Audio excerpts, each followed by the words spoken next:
غزہ میں اسرائیل کی جارحیت اور فلسطینیوں کا قتل عام جاری ہے۔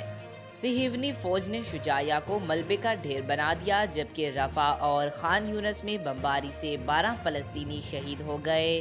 نصیرات کیمپ میں گھر پر بمباری سے 3 فلسطینی جان سے گئے۔ تل الحوا اور سینا میں ریسکیو ٹیموں کو 60 فلسطینیوں کی لاشیں ملی ہیں۔